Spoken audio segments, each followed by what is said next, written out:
Hello everyone and welcome back to our special GDEX episode. We're in the behind the show floor. This is a little to the side. I'm Mike. AJ's a nice cameraman, I call him again, even though he's holding a recorder. I have another guest with me. Could you tell me your name and what game you're working on? Yes, my name is Doug Trine, and I'm making a visual novel called Romance of Raskya. Romance of Raskya. So I got to play the game for a little bit first. You really like Fire Emblem, I'm going to take it, just the art style? Big influence from the general kind of Japanese games. A lot of JRPGs, a lot of visual novel strategy games. That's definitely me and my partner's wheelhouse for sure. So the first thing I have a question is, so visual novel, like, is this weird genre that, like, we all half time pretend doesn't exist, but it's surprisingly big in the industry? Like, it's very, like, people who like them really like them. Mm-hmm. How would you get into that and want to make something like that? So, visual novels are very narrative focused. So a lot of people who really love reading books or very story-heavy games like old school JRPGs. I was someone who was raised on a lot of the PS1 classic JRPGs, a lot of the old school Final Fantasy, Suikodens, things of that nature. And I feel like there's definitely an audience of people who enjoy those narrative-based games and don't mind just so much text. And so a big reason why we decided to make a visual novel was because me and my partner are both people who are very story-driven. We love narratives in games, love kind of the anime aesthetic and art style. And because we weren't people who really knew how to program all very well and were mainly focused on telling a good story, we thought it was the perfect medium for us to develop one, because it was mainly writing heavy and art heavy. And both of those things we could either get from ourselves or from other people, and we didn't have to spend a lot of time trying to figure out how to program something, take a lot of crash courses, and just kind of make smaller kind of games based around that. We wanted to tell a really engaging story without us having to program a lot, essentially. So what is this built in then, if it's not as programming heavy? This is in an open source visual novel engine called Ren'Py. I was going to ask about something like that. Yeah, and what's great about Ren'Py, it's got a very robust community online. And so the 3 artists that we have for our game who are doing the sprite work, backgrounds, and the CGs, we all actually found through the official Ren'Py forum. Just posted, hey, we have paid work, here's our budget, send your portfolios in, and we found just 3 incredible artists that way. So what's also cool is, like, the visual novel scene has a lot of fans, a lot of people who are really into them, but there's also a very strong creator sphere within that as well. And the official Ren'Py forums are an extremely robust place for creators and fans to interact, and that's the best part about that engine, is that it's been around for a long time, super stable, based in Python. And so even if you don't code, they have a simplified language, but if you do know how to code in Python, you can actually break it open a little bit more and do some wilder stuff and actually make a more traditional adventure game or RPG within it too. So that's very interesting. So maybe let's jump into the actual game a bit more. So Sure. What is the elevator pitch you have for this specific one? Sure. Okay, so Romance of Raskya is a historical fantasy tale that takes place in an ancient Roman-esque civilization. You play as a lieutenant named Basileus, who is dispatched along with his legion to quell a civil uprising in a recently conquered town. So him and his army are about ready to lay siege to this castle town, but unbeknownst to everyone else, Basileus actually has a secret love relationship with a noblewoman named Clodia in that castle. And so while his army is sieging it, he's trying to send secret letters to her back and forth to try to ensure her safety and get her out. So it's a bit of a love story, a little bit of action there, and it's a choose-your-own adventure as well, where you can make choices. So you might make the choices where she gets out alive, or you don't, or maybe you die in the process, but she gets it safely, or you might even find another girl who isn't even this noble girl and escape with her instead. And so it's about a 4 to 5 hour long game, and then with all the routes, it'll probably take about 8 to 10 hours to complete. How long have you guys been working on this for? I would say about 3, maybe 4 years. 1 year was in pre-production, but in terms of actual development time, it's been about 3 years, and a lot of that was just writing the script, finding our artists, setting kind of an artist timetable and stuff. And we're hoping to have the game out by the end of this year or early next year. And so is it looking Steam, I assume? Yeah. So right now our demo is hosted on itch. If you search Romance of Raskya, you'll be able to find it there. But we're also looking to release it on Steam and other digital distribution platforms. I know some people are talking to us about Discord or maybe some other particular avenues. So we're going to kind of explore a decent amount, but it's going to be Mac and PC to start. And then once the base game is out, we're going to look into possibly getting a mobile version out for Apple and Android. I can see, because I always thought those games work really well on something like iPad. Yeah, that's Phone's exactly a little what it, harder, yeah. But like iPad, it's a big enough screen. You have the grip there. Yeah, and that's what's nice about Ren'Py too, is it's very easy to publish into all those different platforms, whether you're PC, Mac, or even like Android and Apple builds as well. It's basically you click a button in the menu and it does it for you. So it's I think that's why the community there is very strong, because the engine really does a lot of the hard work for you. Just allows you to just focus on what you want to create. Your story primarily. Nice. And I gotta say before we go too, one other thing I really got caught you guys on, because I was playing the demo for about like 5-ish minutes there too. The audio is really nice too, especially like there's a moment where like you're in the middle of like a battlefield and like all the javelins coming at you too. Like you really feel like you're there. I really like the animation also that I was playing to go with it to make it like, even though it's very much mostly static or very moving images, like it's very much felt legitimate, like you're in a firefight. Yeah, we really lucked out with our sound library as well. We found a good sound library that had a lot of set battlefield sounds of bolts being let loose on giant ballistas or javelins being thrown, swords clashing, all that sort of stuff. So, and then the guy who's doing the soundtrack for us is a guy named Zach Ponser, who's a part of the Columbus band Zoo Trippin'. So he's been helping us out and making music and stuff as well. So it's been nice to have an actual music mind help us craft the audio, both sound effects and music for the game. Nice. Well, again, thanks for your time. No, appreciate it. Yeah, thanks so much for finding the time to talk, guys. Hope everyone has a great GDC. Or not GDC, GDEX. That's the other big one. Go to This is when we all are tired. It's only a day in already. Imagine a day from now it's going to be. Yeah, have a good GDEX, everyone. Yeah. Hello, everyone. I'm Mike.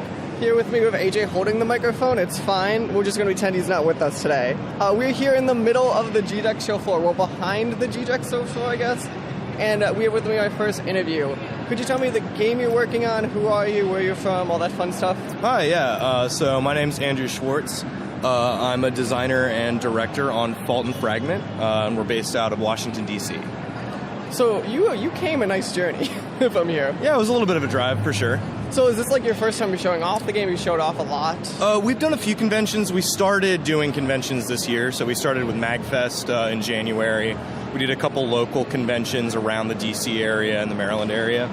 GDEX is the first one that we've had to travel like a fair amount to do, though. So when you're doing these conventions, are you doing it like for like play testing? Are you doing it just to give people like as marketing? What are you looking at this stuff as? We do a little bit of play testing and feedback.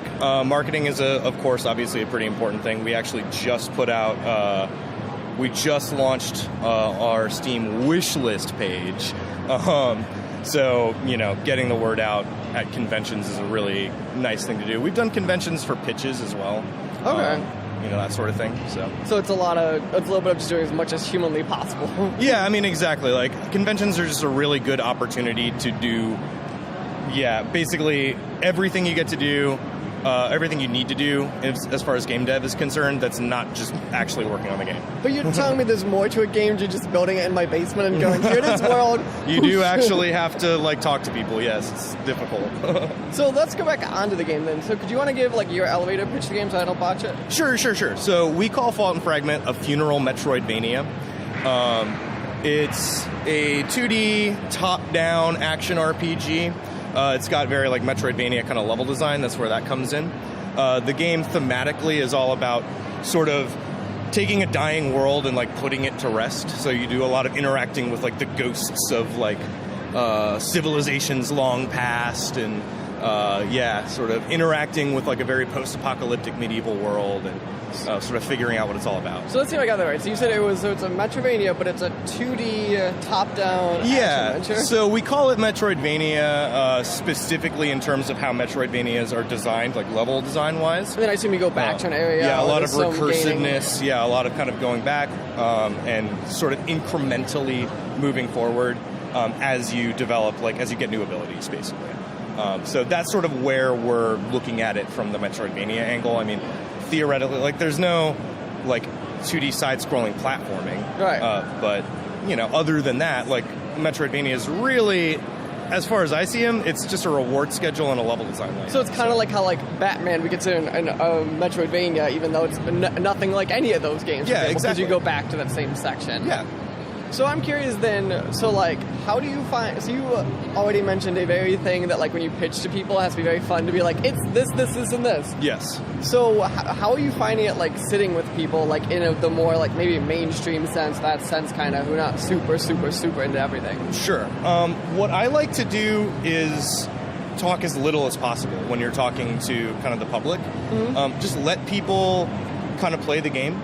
watch them. If they have questions, answer them. If they want you to talk about the game, then you can kind of run through your, like, oh, here's my elevator pitch, here's what it's all about. But with people just playing the game, conventions are a really great opportunity to just get people's cold reads, and I think you really don't want to miss out on that, right? Mm-hmm. You just want to let people, like, play the game. Don't talk to them about it, because once you launch, right, you're not going to be hovering over everybody's shoulders who picks up your game. Your game needs to communicate everything it needs to communicate to someone without you standing there. Nice. I'm going to ask the fun question. Do you have a release date in mind for this game? Was it when it comes out? We're shooting for either late 2020, early 2021. Okay. Like I said, we're on Steam Greenlight right now. Is that your target launch platform? I'm sorry. Yes. So we're Steam wishlist, not Greenlight. My bad. It's early. We are targeting Steam. After that, we're looking into Switch porting and then PS4 porting. Okay. So you're just looking Steam, no itch, no early access, or are you thinking early access on Steam? We might do early access. It's really a question of, like, does early access work for a single-player, narrative-driven experience? Yeah, those are always the best questions. Yeah, and our thoughts on that right now are not really, but we might do early access. We might not. It just depends on... Got it. Okay. Not doing early access. When in doubt, look in the crowd and they go, no, you just walk away and go, I didn't think of that. Exactly. Cameraman, do you have any questions for him while we're on the way? I do not. Okay, perfect. Well, again, thanks for the fun talk. Cool. We're probably going to go play this game now, and we'll catch you guys next time. Awesome. Thanks. Hello, everyone. This is another special interview from the GDEX floor. This is AJ. I'm here with Jeremy from... Okay, is it Handelabra? It is! Okay. You nailed it in one. We have so many people who have such a hard time with that, but yeah, it's like Handelabra, but with an H. Yep. That's kind of, I was like, looks close enough. So, and you've got Aeon's Edge that just came out. Yeah, so the game's called Aeon's End. It's a deck building game. And actually, so what we do is we work with companies that actually make physical tabletop games, and we help them turn them into digital games. So it's a real game. You can go out and you can buy it and you can play it on the tabletop. But if you don't have time to set it up, you can play it now on Steam and you can play it on your tablet. It's a deck building game, but it's a little bit of a twist where you never shuffle your deck. So the order you discard in, you're actually setting yourself up for future turns. So it's a little bit more strategic in that way. But where randomness comes in this game is that the order of the turns is random every round. It's got a couple of those innovations. So it plays a little bit differently than a lot of other deck builders. But the theme is basically you are these mages in the far-flung future. These monsters come through the breaches. They destroy most of humanity, and it's just your job to protect the last human city of Gravehold. And you can play 1 to 4 players. It's pretty cool. It's been out for just under a month at this point, and it just came out on tablets last week. And people seem to be enjoying it. Yeah, and that's the one you've got here. That's what I played? Yeah, that is the one that's here at I will GDEX. say, I may have skipped over the fact that how you discard is how you pull. I was just discarding. Yeah, well, and if you were playing through the tutorial, they don't actually teach that until like a couple turns in, because at the beginning of the game, you have nothing but, sort of basic cards in your deck, so the order is going to be very unlikely to matter. It's as you start buying up things like, so for instance, one of the cards in the game is called Diamond Cluster, which will gain you 2 ether when you play it. But if you play 2 of them together, you gain an additional 2 ether. So it's either 2 by itself, or if you get 2 of them, it's 6. Yeah. You want those all together at all the same time if you can. And so, if you have 2 in your hand, you want to discard them right at the same time so that they end up in your next hand together. And one of the other things is you can actually always pull up both your deck and your discard to see what your subsequent hands are going to be if you need help sort of figuring out how the order to discard. It's always, all that information is always at your fingertips. Yeah, it seems to be really cool. I mean, I was having fun. It was definitely that classic of playing something to then attack. Yeah. There's a bunch of other games out there like that. I can think of at least a couple of them. Oh, yeah, and I think, deck building is a tried and true mechanic at this point. So it's really, what drew us to this product was specifically the fact that it does try to take some of those sort of standard deck building things and like turn them on their head, but not like, it's not a completely different game type. It's still a deck builder. You still get it, but it's just a little bit different than what you might be used to. For sure. Yeah, and it's a ton of fun, man. It'll be, hopefully, it's doing well for them and for you guys. Yeah, it's been selling. It's actually been in early access on Steam since May or June. But yeah, it's like people are buying it, people are playing it. Now our next decision, we actually have some expansion content coming, because when we kickstarted it last year, there were a couple of stretch goals that we reached. So that content is still coming in the next month or so. But then after that, the tabletop game actually already has a ton of expansion. So it'll just be a question of if we can, if it's selling well enough to justify making some of those expansions, because there's so much great content out there. And this is one of those games that the more options you have, the better the overall game becomes. So. And it's nice that there's already a product out there. Yeah. So it's not like, oh, all of a sudden we're kind of stuck with, we got to create. No, you just look and see. Yep. You pull from what they already have, and expansions that they like, and ones that are doing well for them. And exactly. It's a cool idea. I like the idea of the company too, of turning physical into. Thanks. Yeah, part of this was because I started to realize I liked playing tabletop games, but at the time I was a father with 3 kids under 10, and the odds of me getting out to a tabletop gaming night were so slim. Low, yeah. So it was like, well, if I could just play these games on my computer or my tablet or whatever, that would be so much easier for me. And so that was some of the impetus behind when we made Sentinels of the Multiverse. And I used it as a way to play the games because I couldn't get to the tabletop. I'm slowly growing my own gaming group because my kids will be all old enough to play with me soon. But I wanted to be able to play these games, and doing it digital like this, number one, it lets me play the games. Number two, it's a lot easier to market the games than something that is brand new from the ground up, because a lot of these are, people have already maybe heard of the board game, or we actually get a lot of people who play the video game and say, oh, I didn't even realize this was a board game, and then they go buy the board game and they take it to their next family game night. So, we love being sort of adjacent to the world of tabletop. It really is a fun space to be in. We go to Gen Con every year. We're going to be at PAX Unplugged next month. And it's just, by and large, tabletop people are great people to hang out with. So. And then you have a new project that's on Indiegogo right now. It is. That's right. It's called Spirit Island. It's our 5th digital tabletop game. It is a strategic area control game where you're basically playing as the spirits of the island, working with the native islanders to repel a bunch of colonists that are trying to take over your island. The way that we sort of like to describe it is, if you've ever played Settlers of Catan, it's like that, but instead of playing as the colonists, you're playing as the island. And so it's really fun. It came out of Gen Con 2 years ago. It's selling really, really well, and people are really, really enjoying it. And so we're super excited to be partnered with Greater Than Games again now to be working on another game with them. And people can find it at at spiritislanddigital.com. I'm so used to saying sentinelsdigital.com because that's our first game. But cool, yeah. We'll send everybody to check it out. And thank you. That's check awesome. out Aeon's End, and it's been good talking to you, and hope you have a good GDEX. Yeah, you too. Thanks for talking to me.